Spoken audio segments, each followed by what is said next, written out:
வணக்கம் நண்பர்களே, உங்களிடம் பேசுவது விமலா. இன்னைக்கு நம்ம கேட்க போற கதை ஒரு குழந்தையின் ஆசை. நான் குழந்தையாக இருந்தபோது என் வீட்டுக்கு ஒருவரை புதிதாக அழைத்து வந்தார் என் அப்பா.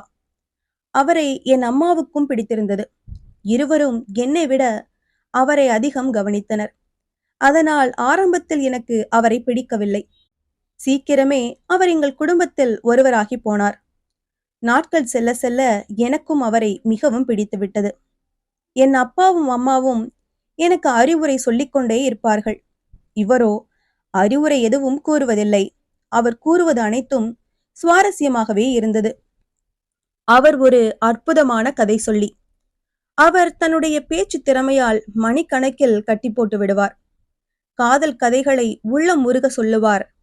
நகைச்சுவைகள் பல நலம் பட உரைப்பார். வீர கதைகளை உணர்ச்சி பொங்க கூறுவார்.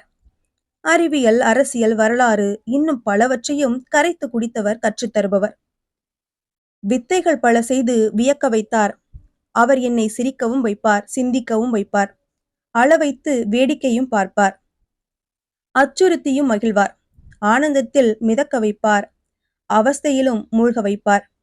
நாட்கள் விரைந்தது.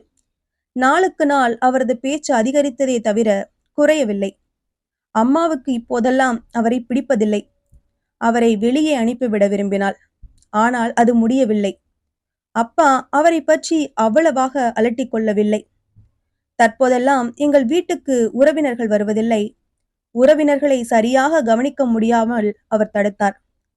நெடுநாளைய நண்பர்களும் எங்களிடமிருந்து விலகி போனதற்கு அவர் காரணமானார். எனது தந்தை மது அருந்துவதை விரும்ப மாட்டார். அவரோ மது அருந்துவதை உற்சாகத்துடன் ஊக்குவித்தார். சிகரெட் பிடிப்பது, புகையிலை பயன்படுத்துவது இவற்றை ஒளிவு மறைவின்றி யார் இருந்தாலும் தயக்கம் இல்லாமல் தவறில்லை என்பது போல் தினந்தோறும் கூறி வந்தார். செக்ஸ் பற்றி கூச்சமில்லாமல் எல்லோர் முன்னிலையிலும் அவரால் பேச முடிகிறது. எங்கள் அன்றாட வாழ்க்கையில் உறவு முறை முதல் உணவு முறை வரை அவரால் மாற்றங்கள் ஏற்பட்டது.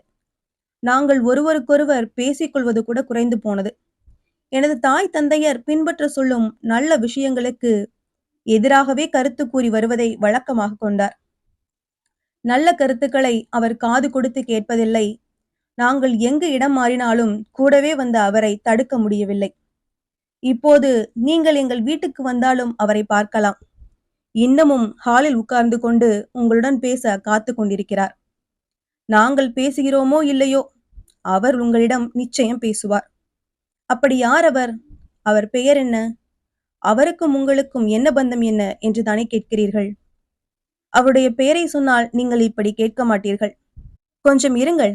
அவரை பற்றி இடைவிடாமல் சொன்னதில் தாகம் எடுத்து விட்டது. இதோ குடித்துவிட்டு வந்து அவர் யார் என்று கூறுகிறேன். சொல்கிறேன் கேளுங்கள். அவரை நாங்கள் டிவி என்றழைப்போம். அவருக்கு திருமணமாகிவிட்டது. அவருடைய மனைவியும் எங்கள் வீட்டில் நிரந்தர இடம் பிடித்து விட்டார். அவருடைய மனைவியின் பெயர் கம்ப்யூட்டர். இவர்களுக்கு ஒரு குழந்தையும் உண்டு. அவனும் எங்களோடு விடாப்பிடியாக ஒட்டிக்கொண்டான். அவன் பெயர் கைபேசி. இவர்களை குடும்பத்துடன் வெளியே அனுப்பும் காலத்தை இறைவன் விரைவில் தந்தருள்வானாக. இந்த கதை உங்களுக்கு பிடிச்சிருந்ததுன்னா லைக் பண்ணுங்க, ஷேர் பண்ணுங்க, சேனலை மறக்காம சப்ஸ்கிரைப் பண்ணுங்க. அடுத்த கதையில சந்திக்கலாம்.